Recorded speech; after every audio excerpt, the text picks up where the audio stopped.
Des sacs de farine sur la tête ou les épaules, ces Palestiniens traversent les ruines de Deir el-Balah pour retourner dans leur tente de fortune, heureux d'avoir apporté chez eux quelques kilos de tahine, farine en arabe, qui leur permettra de manger du pain et résister dans une enclave dévastée et torpillée par la famine.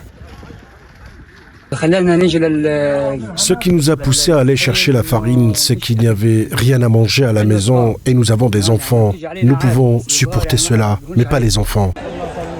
À Gaza, le périple pour obtenir un sac de farine n'est pas de tout repos, un parcours du combattant, sinueux et parsemé d'embûches, où la mort guette à tous les recoins. D'un côté, des Gazaouis endeuillés, épuisés et affamés par le plus violent et impitoyable des génocides du siècle. De l'autre, des soldats armés jusqu'aux dents qui s'amusent à tirer sur tout ce qui bouge.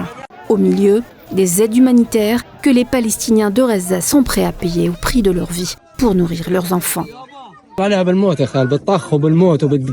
Nous l'avons obtenu après avoir échappé à la mort et au coup de feu. Une fois à l'intérieur, vous étouffez. Vous arrivez à peine à attraper un sac qu'il faut partager avec 3, voire 4 personnes. Ce n'est pas une vie, ça suffit. Nous sommes véritablement morts. Vous imaginez, nous courant après un sac de farine juste pour obtenir de l'aide alimentaire? Ce n'est pas une vie. Nous n'avons jamais été dans une telle situation auparavant.